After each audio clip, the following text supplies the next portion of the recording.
Olá, meus irmãos, a paz do Senhor, tudo bem? Hoje nós estamos em um cenário um pouco diferente, porque eu estou gravando não de casa, né, como de costume. A gente costuma gravar lá da minha mesa, ali tem minha biblioteca atrás. Eu estou em viagem, vim dar aula aqui em uma cidade aqui do Maranhão e não teve como a gente gravar essa aula de lá. Mas enfim, estamos aqui para gravar nossa aula, manter o nosso compromisso, para nós falarmos acerca da lição de número 12, tá? Lição de número 12 dos jovens, que tem como tema perseverando na doutrina de Cristo, né? Nós temos como texto bíblico 2 João, segunda epístola de João, do versículo 1 ao versículo 9. A gente vai dar aqui uma rápida pincelada, tá bom? Nesse texto, depois a gente vai entrar aqui no tópico da lição, tá bom? Essa é uma lição bem prática, né? Ela é uma lição não é tão difícil, mas como eu sempre digo, é bom a gente sempre estudar adiantado, tá legal? Preparar os nossos recursos didáticos, tá bom? É aquilo que eu digo sempre para vocês, vão na internet, busque lá algum tipo de recurso que você possa estar aplicando em sala de aula. O texto fala assim, de João, né? A leitura do texto bíblico fala assim, verso 1. O ancião, a senhora eleita e a seus filhos, a quais amo na verdade, e não somente eu, mas também todos que têm conhecido a verdade. Esse versículo aqui, claro que não é o tema da lição, mas com certeza cabe aqui uma pergunta, tá bom? A pergunta que muitos fazem é: por que João ele se referiu no versículo 1? Olha, nem que se referiu, por que ele usou essa expressão, melhor dizendo, a expressão a senhora eleita, né? Aqui tem levantado algumas teorias em torno dessa palavrinha, a senhora eleita, porque naturalmente surge a pergunta que se faz é que as pessoas querem saber de que senhora o nosso apóstolo está falando, né? E alguns comentaristas bíblicos, como Champlin, como também White, né? E tantos outros comentaristas dizem que essa expressão, por mais incrível que pareça e estranha que seja aos nossos ouvidos, mas quando João fala o ancião, a senhora eleita, a expressão senhor aqui, ele está se referindo não a pessoa, tá bom?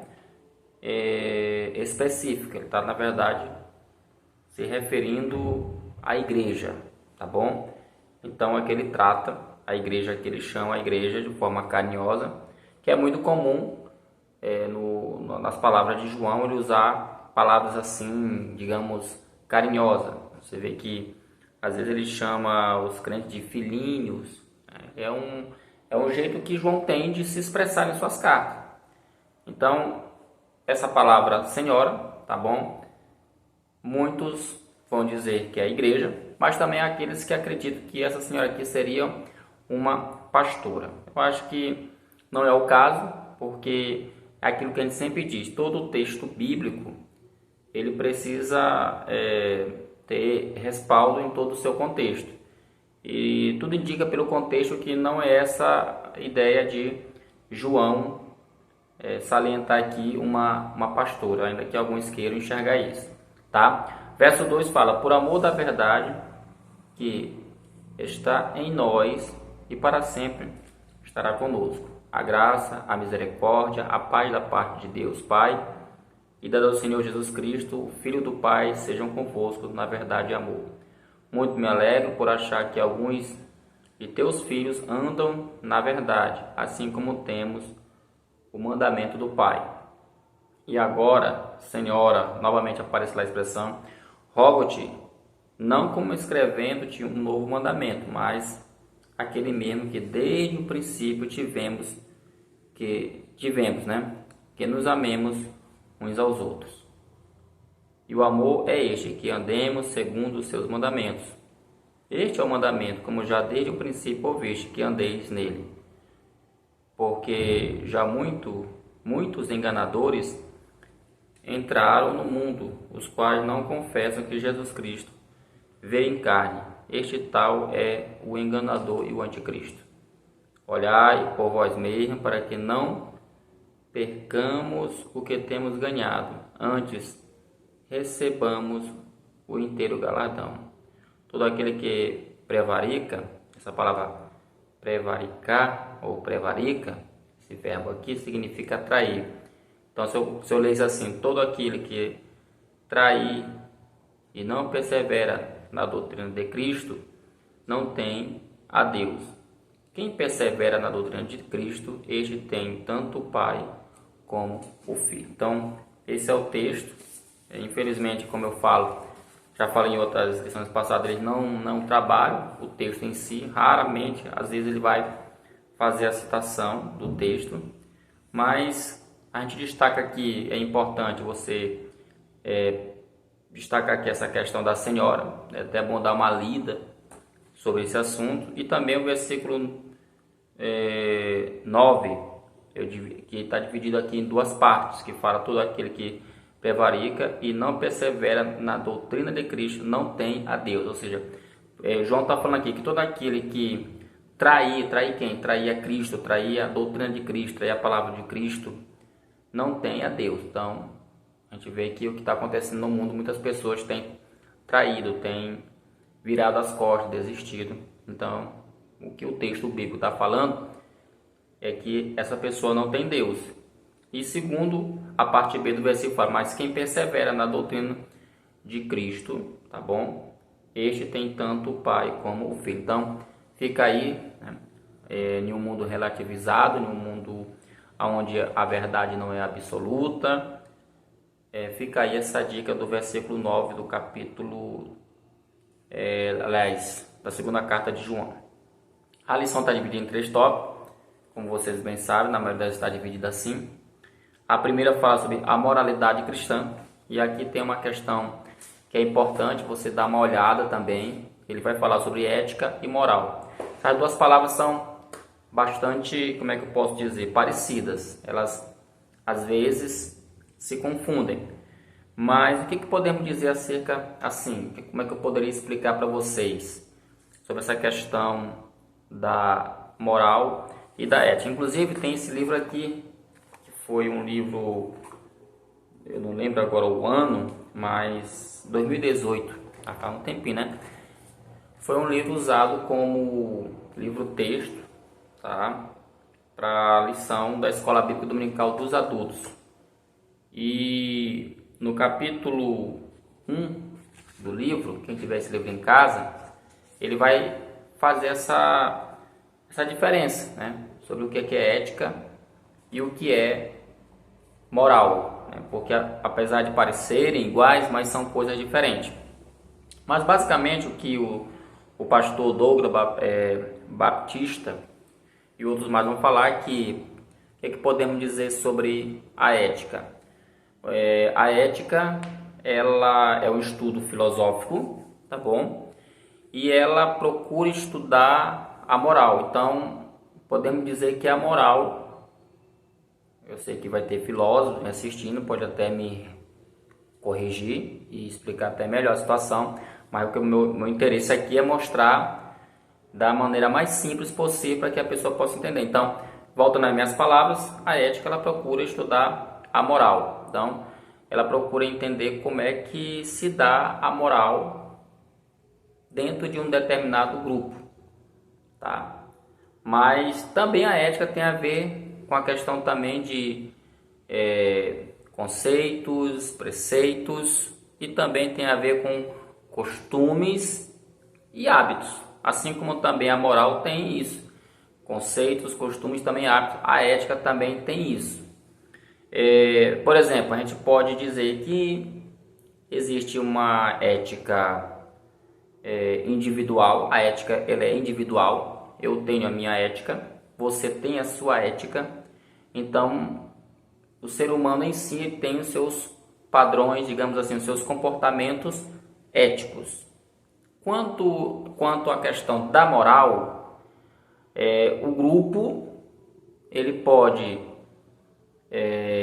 ter os seus conceitos morais. E aí isso pode, como é que a gente pode dizer, se tornar uma discussão onde o que é moral para mim pode não ser moral para você, porque como a moral parece-me que pela leitura que a gente observa e a explicação que se dá, está muito relacionada a um determinado grupo, em uma determinada cultura, em algum determinado lugar, pode ser que aquilo que você considera errado dentro da sua cultura, em uma outra cultura, isso pode não ser mais considerado errado. Traduzindo em outras palavras, né? A gente vê que dizem algumas pessoas que em alguns lugares é considerado, por exemplo, algo,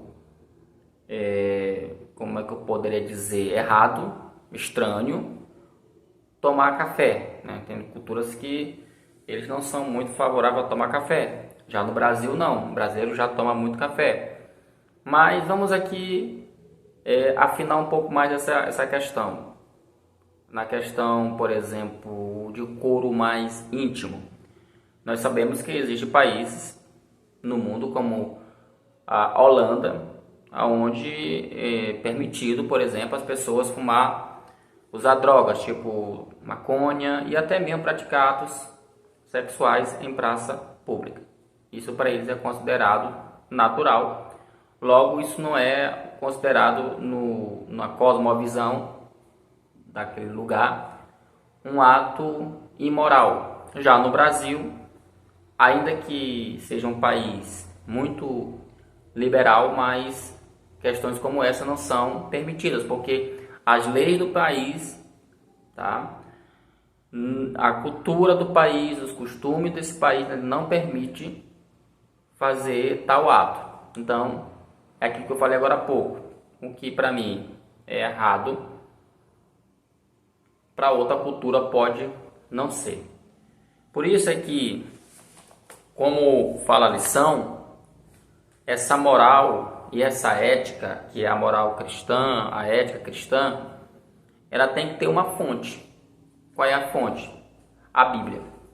Então, seria interessante você, professor, nesse primeiro subtópico, após você debater com eles essa questão do que é ética, do que é moral, trazer isso para o campo cristão, porque a nossa moral, a nossa ética, ela tem como fonte Deus. Logo, ela tem como fonte a cosmovisão da palavra, né? Da palavra da Bíblia, da palavra de Deus. Então, se não for assim, a gente vai ficar variando de cultura para cultura, como se parecesse que Deus ele fica refém de uma determinada cultura. E não é essa a ideia. O que a Bíblia fala que é certo, e aquilo que a Bíblia fala que é errado. Ou seja, o que é pecado, e o que não é pecado também não é pecado. Então, esse primeiro subitem, que fala sobre a questão da moralidade cristã, é muito bom que você faça as diferenças das duas palavras, tá bom? Não é preciso você fazer uma explicação muito técnica, só para que eles possam ter um norte, mas depois usar exemplos, né? Usar exemplos. Por exemplo, você vai buscar exemplos aonde esses exemplos, como eu falei a questão aqui da Holanda e o Brasil, vão levar eles a refletir. E aí, em cima disso, você vai puxar a discussão e fecha a questão mostrando que, apesar disso, aquilo mais, porém, o cristão, o crente, seja onde for, em qualquer lugar, padrão ético, moral dele sempre é o quê? A palavra de Deus, né? O segundo subido vai falar sobre um mundo imoral. E aqui na lição tem um comentário bíblico, né? Do Matt Henry, que diz o seguinte: a humanidade está dividida em dois grandes partidos ou domínios, um que pertence a Deus e um que pertence à maldade ou ao maligno.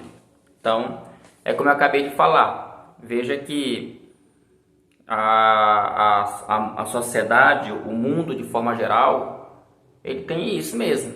É o que a Bíblia fala, um segue o caminho de Deus e o outro segue o caminho do maligno. Então, não tem muito o que esperar do mundo. Então, essa discussão, esse debate do que é certo e o que é errado, ele é um debate que para algumas pessoas já não faz o menor sentido. Nós estamos vivendo uma época que eu costumo sempre dizer que nós estamos discutindo coisas absurdas. Por exemplo, a questão familiar é um exemplo disso, né? Que era algo impensado. Alguns anos atrás as pessoas tinham uma definição do que era família, só que isso hoje, devido às leis, os debates, como a sociedade pluralista, ou como vocês viram em lições passadas, essa cosmovisão, né, essa pós-modernidade, ela traz esse assunto para um debate, abre-se um espaço para que cada um, isso de uma certa forma é bom, porque aí entra a questão de fato ser democracia, porém o que fica chato, o que a gente percebe que fica chato, é porque às vezes o debate ele não procura se chegar a um denominador comum. O debate, na verdade, ele quer chegar a uma imposição e essa imposição gera os conflitos, né? Porque é bom que se deixe claro que a igreja ela é consciente de que cada um tem os seus gostos, cada um tem a sua forma de querer viver a sua vida, mas a igreja, como representante de Deus na terra, ainda que alguns ficam chateados com isso, mas como representante de Cristo na terra, ela tem aí o objetivo de pregar o evangelho. Então, o mínimo que se pede também à sociedade, em meio a toda essa turbulência, é que também, assim como a igreja deve respeitar, tá? Respeitar as suas preferências, mas também a gente tem que respeitar também a igreja, a palavra de Deus, coisa que infelizmente a gente tem visto aí que não acontece. E aí ocorre o que a lição está dizendo: existem uns que caminham, existem uns que de fato eles estão buscando fazer a vontade de Deus, mas tem muitos aqueles que estão sob o domínio do maligno, porque o mal ele é uma coisa que existe, tá bom? Essa sociedade, uma outra coisa que eles tentam também eclipsar, esconder, colocar debaixo da cama, é que o mal não existe. E não é bem assim. A gente sabe que o mal existe. Tá? Existe um Deus nesse mundo, um Deus com D minúsculo, tá bom? O Deus deste século, e ele domina o mundo, tá? Então, é isso aí. O terceiro subtópico fala o cristão diante do mundo. E como é que deve ser o cristão diante de tudo isso? Já teve lição que falou sobre essa questão, como deve ser o comportamento. Por isso que eu falo, essa lição não é tão difícil assim, tão complicada. Mas novamente vem aqui, como é que deve ser o cristão. Ele fala aqui, João afirma que muitos enganadores entraram no mundo com a principal característica de que não confessam que Jesus Cristo veio em carne. Aqui nós temos a batalha, né? Uma batalha muito pesada, que é a batalha de João, da igreja do primeiro século, contra algumas seitas, algumas heresias, e uma das seitas mais pesadas foi a seita do movimento gnóstico, que pregava exatamente isso, negando a humanidade de Cristo, tá bom? Então hoje nós temos as nossas seitas, nós temos as nossas dificuldades, nós temos hoje nossas batalhas ideológicas também que travamos. Então, como é que se deve lutar essas batalhas? Então, a lição até pergunta que, diante de tão grande desafio, qual deve ser a postura do cristão em um mundo imoral? Faça essa pergunta para a turma, é importante. Aí ele responde, o próprio João em sua segunda carta, oferece a resposta a essa questão. Ele afirma que o crente não pode retroceder para que não perca o galardão, que é o verso 8. No verso 8 diz assim: olhai por vós mesmos, para que não percamos o que temos ganhado, antes recebamos o inteiro galardão, tá? Então aqui nós temos uma advertência de João que deve ser todo cristão, todo crente, isso aqui é uma questão muito pessoal, deve tomar para si, tá bom? Porque o texto é direto e claro: olhai por vós mesmos. Às vezes tem situação que a gente tem que olhar por nós. Então, assim, leve a turma a entender que às vezes ele é que tem que vigiar, ele é que tem que orar, ele é que tem que ler a sua Bíblia, ele é que tem que estudar a Bíblia, ele é que tem que se consagrar, ele é que tem que buscar Deus. Porque, como diz o João aqui, para que não perca o que? O que temos ganhado. E quantas pessoas não têm perdido, né? Outro conselho que ele dá também, ele diz o seguinte: e não prevaricar, que é o mesmo que não ultrapassar os limites estabelecidos pela doutrina, que está aqui no versículo 9, tá, gente? Versículo 9, tá? Da lição aqui, tá bom? E diz assim: todo aquele que prevarica e não persevera na doutrina de Cristo não tem Deus. Quem persevera na doutrina de Cristo, este tem tanto o Pai como o Filho, né? Desculpa aí, gente, eu sei que eu tô aqui meio desconjuntado, como diz a história, deve ter a câmera aqui, é porque eu tô aqui meio um ambiente diferente, tá bom?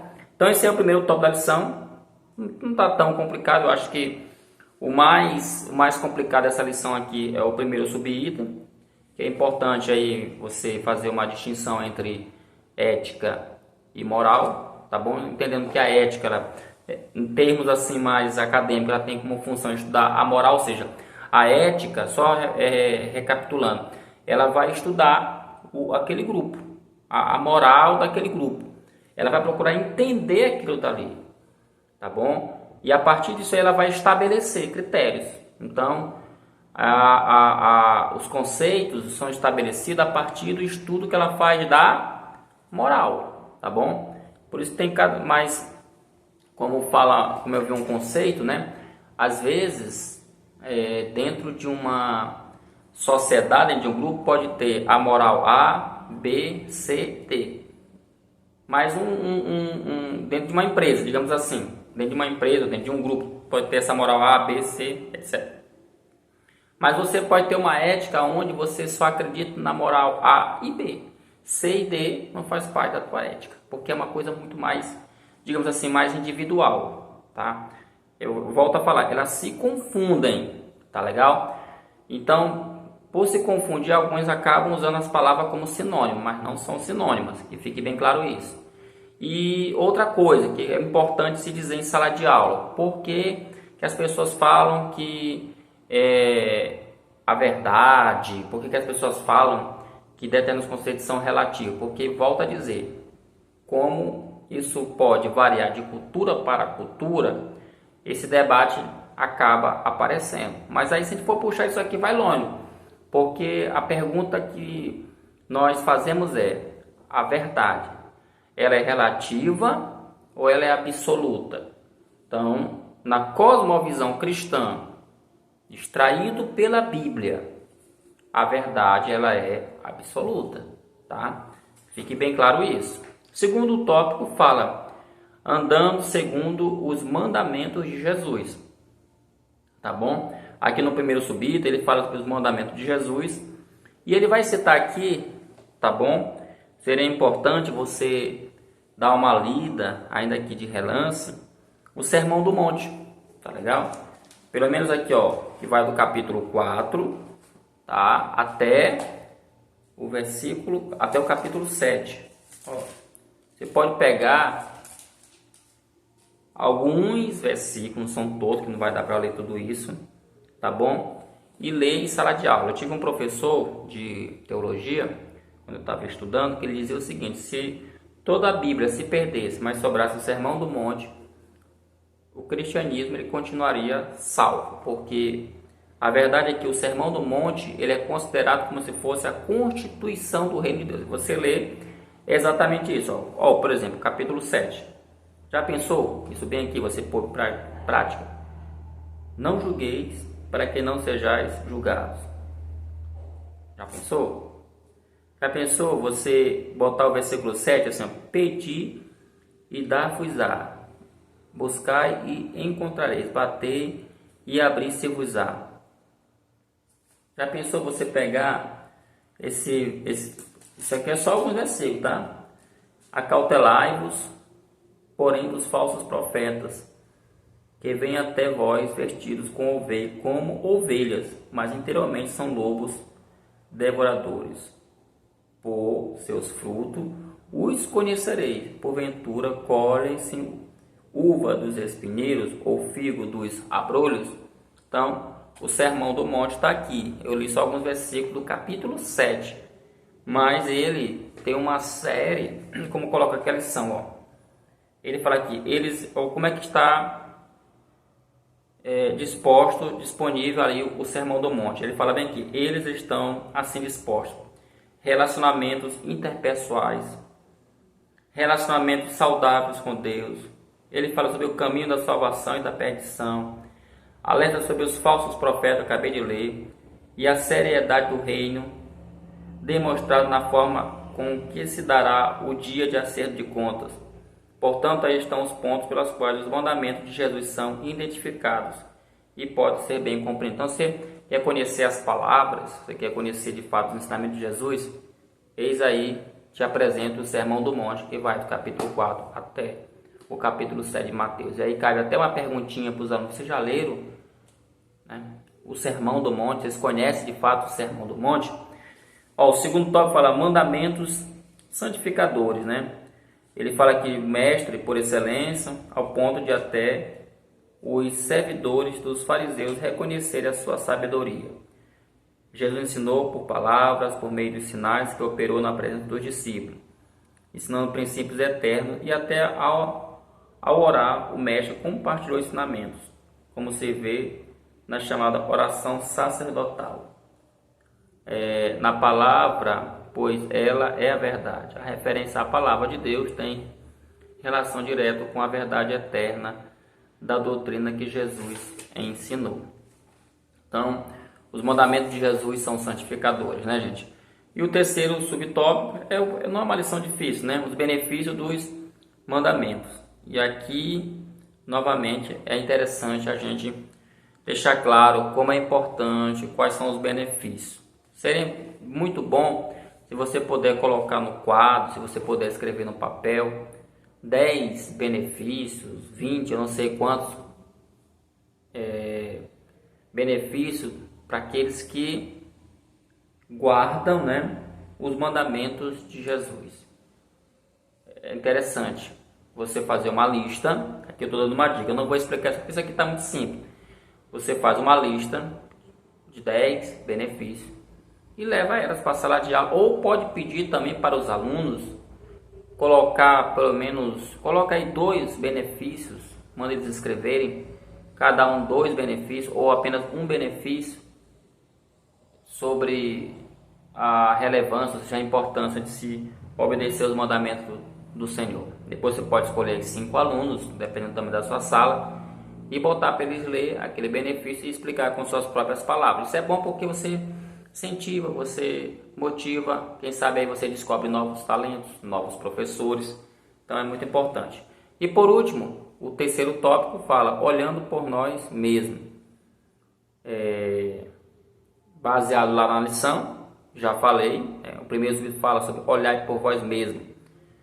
A expressão usada por João, olhai por vós mesmos, em 2 João 8, é praticamente uma repetição das palavras de Jesus aos seus discípulos em Marcos 3, no qual há advertências em pontos específicos, como o cuidado com engano doutrinário e atenção e vigilância. Isso aqui, irmãos, é É interessante essa parte aqui, porque essa questão de olhar por nós mesmos, meus irmãos, a gente, como eu falei agora há pouco, precisa também ter maturidade, né? Maturidade para não ser pego por bobagem, por besteira. Hoje, constantemente, a gente vê muito crente se afastando, se desviando, porque assistiu um vídeo no YouTube, ouviu uma música, assistiu um filme, porque foi na conversa de alguém, ou seja, não teve aquela maturidade de saber lidar com o problema. E acaba, às vezes, com isso esfriando, e quando pensa que não vai se afastando até culminar no seu totalmente desligamento da igreja de Cristo Jesus. Então, é bom chamar a atenção da juventude, principalmente essa galera aí que está, alguns talvez na faculdade, talvez no ensino já terminando no ensino médio, ou você, professor, chamar a atenção deles para que eles possam também ter cuidado com sua própria salvação. Segundo tópico, cuidados pessoais, né? Paulo advertiu ao jovem pastor Timóteo para que ele redobrasse a atenção no cuidado próprio, evitando assim a própria perdição enquanto trabalhava em salvar os outros. Paulo aconselhou Timóteo ao exercício pessoal da piedade, ou seja, boas práticas espirituais e ao cuidado da doutrina. Isso aqui está bem básico, né, gente? E terceiro e último fala sobre vencendo o mundo. Depois de discorrer sobre a urgência e permanente necessidade de vigilância e oração, além dos cuidados pessoais que o crente deve ter, aqui se apresenta a forma pela qual ele pode enfrentar e vencer o mundo. Efetivamente, destaca-se a necessidade de conhecer os desafios impostos por este tempo, além de uma vida dedicada ao preparo espiritual, bíblico e intelectual. Então, para vencer o mundo, 3 coisas destacamos aqui. Preparo espiritual. Como é que se dá o preparo espiritual? Oração, leitura da Bíblia, congregar, enfim, coisas espirituais. Bíblico, leitura da Bíblia, estudo, leitura devocional, leitura como estudo. E a questão também intelectual.